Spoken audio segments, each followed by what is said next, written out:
The family dinner unfolded just as I remembered. Tight smiles, tighter judgments. Uncle Martin droned on about real estate slumps while Aunt Diane poured another round of Pinot Noir. Across the table, my cousin Tyler couldn't stop boasting about his new role at JP Morgan. Just another Saturday evening in the Whitmore household in Charleston. Deanne was still focused on Tyler.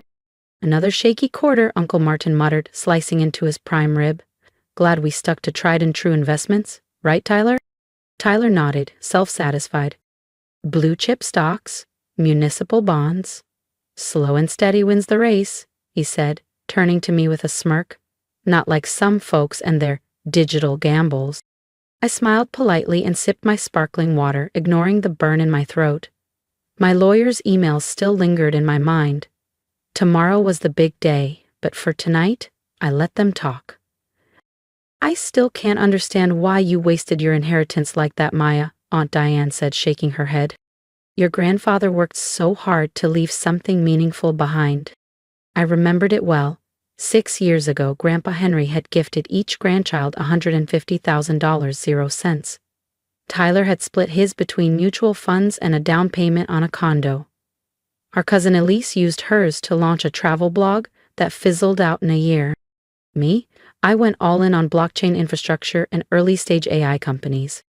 May as well have set it on fire, Uncle Martin scoffed. What they didn't know was that the $150,000, 0 cents, had been the seed money for Whitmore Nexus Capital, my private fund focused on frontier tech and decentralized solutions. While they rolled their eyes at my risky plays, I had quietly built something that no one at that table could imagine. Still holding on to your little crypto stash? Tyler teased. Hope it's worth more than a Starbucks gift card now. I glanced at my phone. The confirmation had arrived. Tomorrow morning, Whitmore Nexus Capital would go public on the New York Stock Exchange. Our initial valuation? $2,400,000,000, 0 cents. It's holding up, I replied casually. In fact, I've been meaning to tell you all about Nexus. Did I mention my new place? Tyler cut in. Corner office, skyline view, it's everything. Uncle Martin raised his glass. Now, that's how you grow real wealth. Responsible decisions and patience. My phone vibrated again. A message from my CFO. Bloomberg wants your quote for tomorrow's open. They're expecting fireworks. Aunt Diane leaned over. Maya, dear, have you considered letting Tyler help you with what's left of your money, just so you don't lose the rest? I nearly choked on my laugh. Tyler managed a $70 million, 0 cents portfolio. Last month alone, my firm had finalized a $300 million, 0 cents position in a next-gen cybersecurity platform. Thanks, I said, still smiling, but I think I'll stick with my team. Tyler scoffed. If you say so. And I did. Because tomorrow morning, the headlines would read, Tech rebel Maya Whitmore takes Wall Street by storm. And for once, the whole family would finally know exactly what I'd done with that inheritance. Last I heard, you were working out of that cramped little co-working space downtown, messing with, what was it, digital coins? Tyler chuckled as he reached for more asparagus. That cramped little space was our temporary hub while our new headquarters finished construction. 51 floors of steel and glass in Midtown Manhattan, with Whitmore Nexus Capital glowing across the top in electric blue.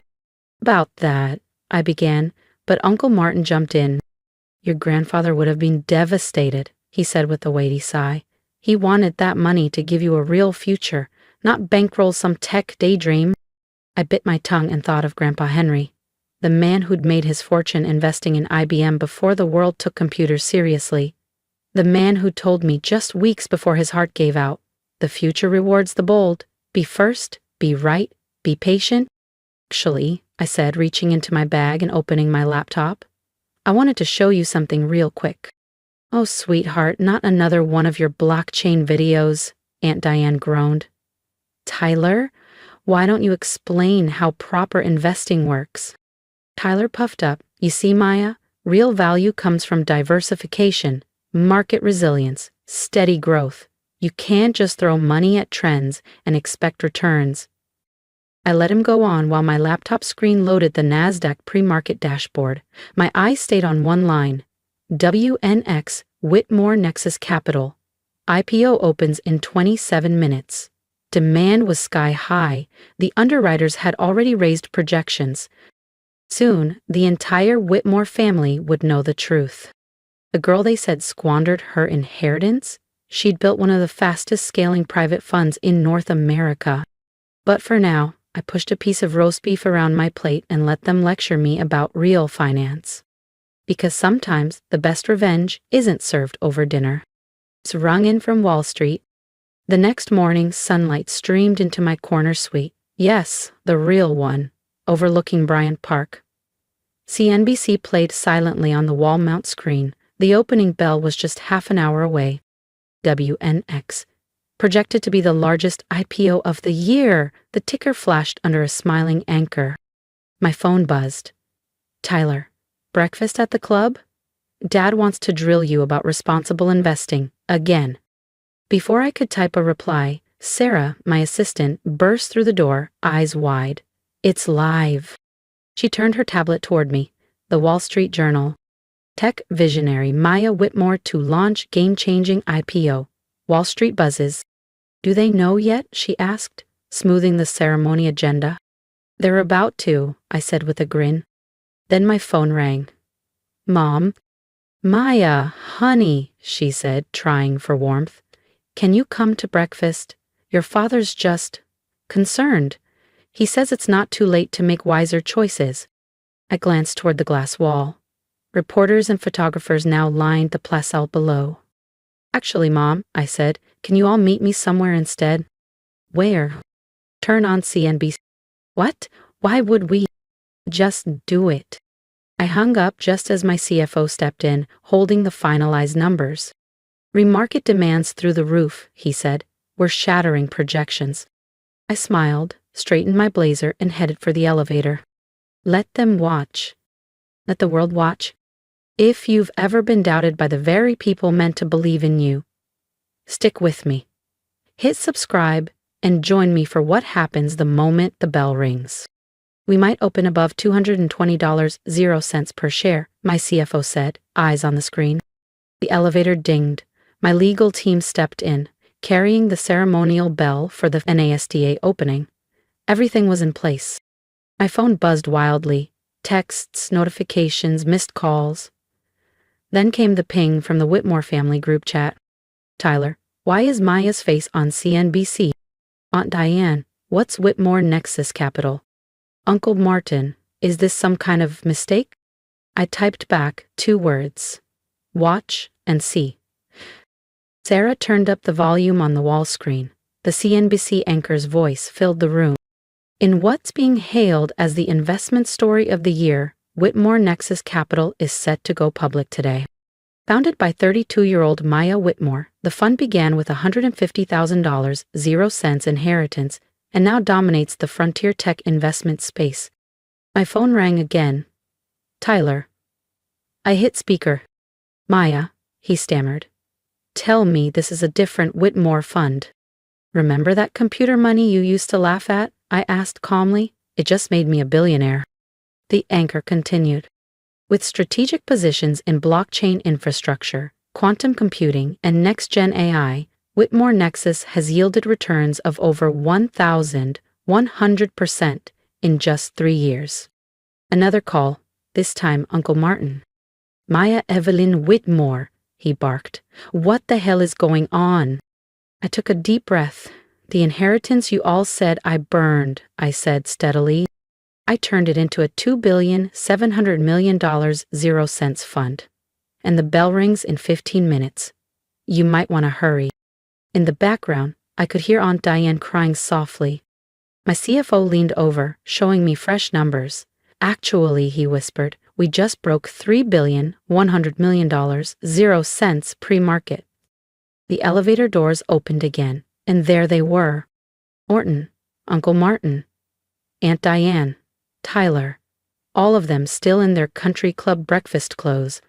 They stepped out, stunned, into the atrium of our HQ. Glass walls, LED tickers, CNBC cameras everywhere.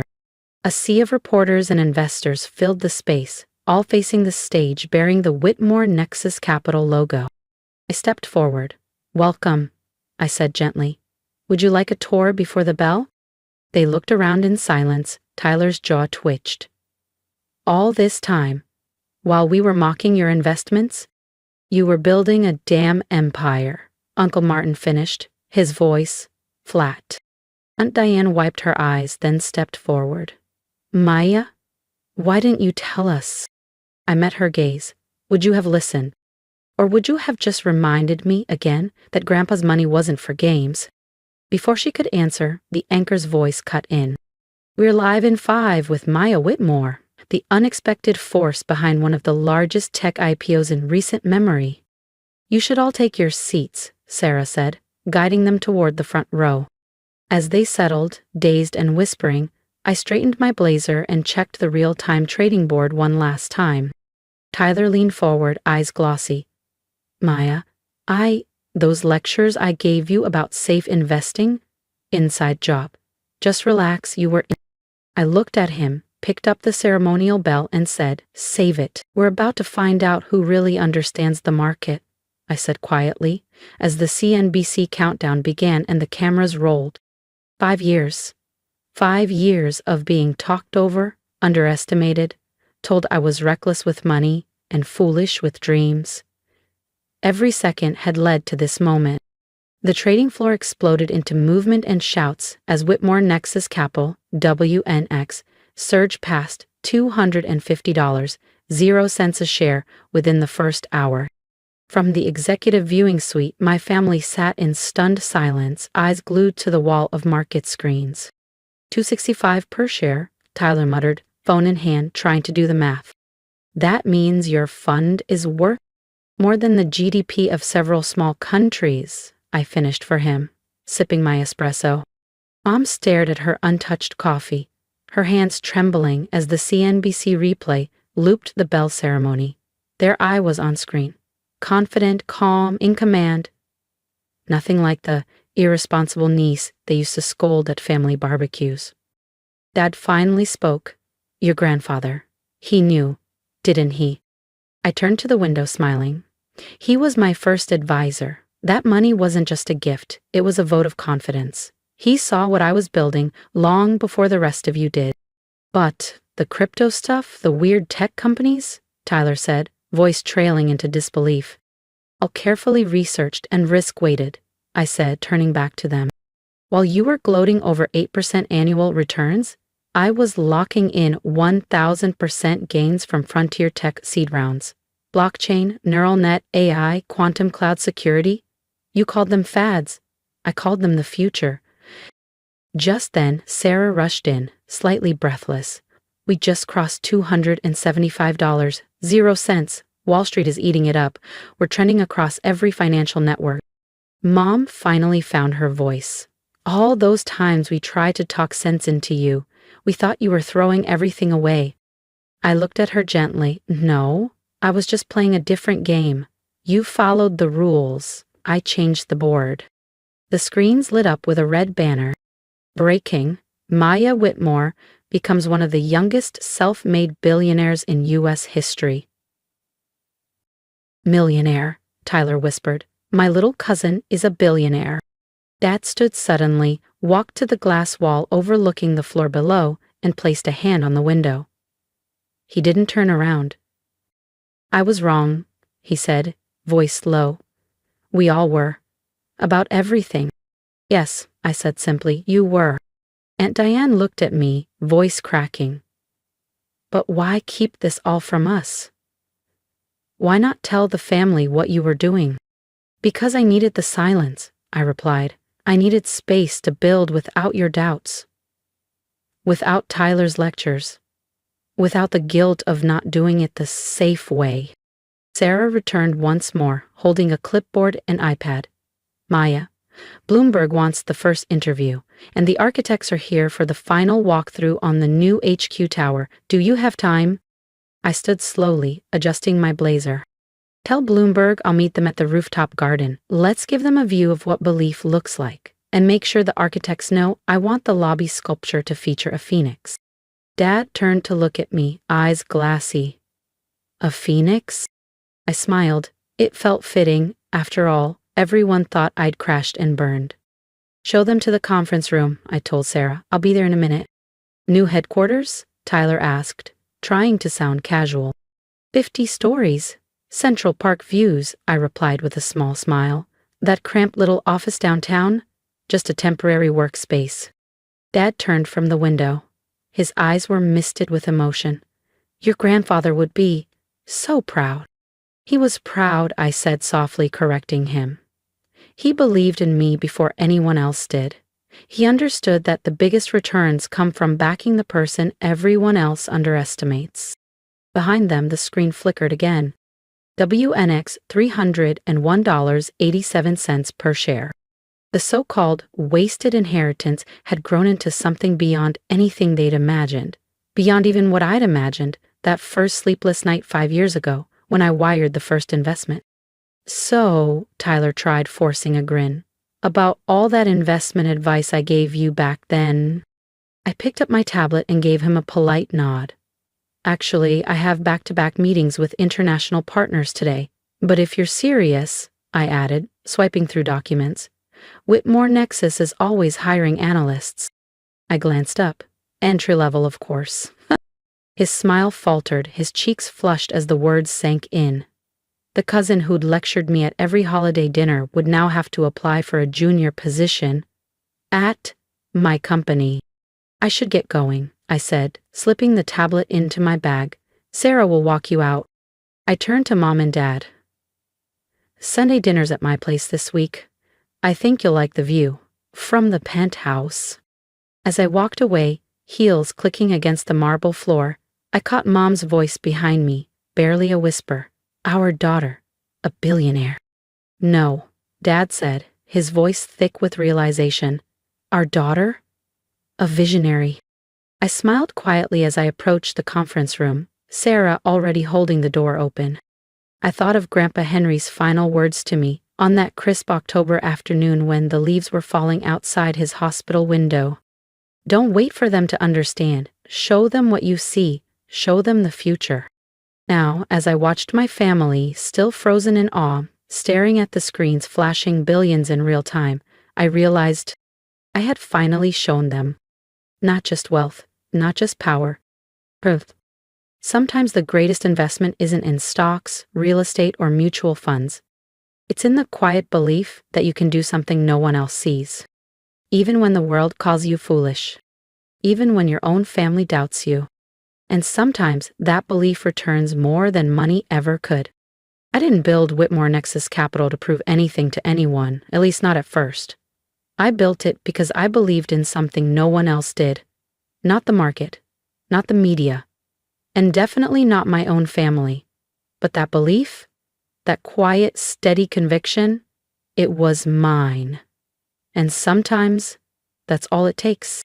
If my story resonated with you, if you've ever been the one laughed at, underestimated, or told your ideas were too risky, I want to hear from you.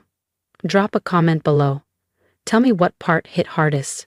Tell me where you are in your own journey. Maybe you're still in your version of that cramped office, waiting for your moment. Or maybe you're standing at the edge of something big, but no one else can see it yet. To those of you still waiting for recognition, don't wait for applause to begin. Don't wait for permission to build.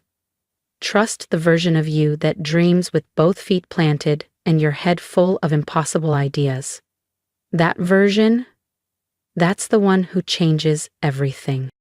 And if you believe stories like this deserve a place to live, to be seen, heard, and shared, hit subscribe. Not for the drama, not for the spotlight, but because there's a generation of visionaries out there still being told to play it safe.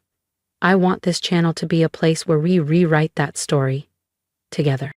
Because sometimes the greatest return isn't the money in your portfolio, it's the strength you find when you stop waiting for validation and start building your future anyway. Let's keep going, let's keep showing them. And if you're still doubting yourself, hear it from me. You're not crazy, you're early. And early is exactly where greatness begins.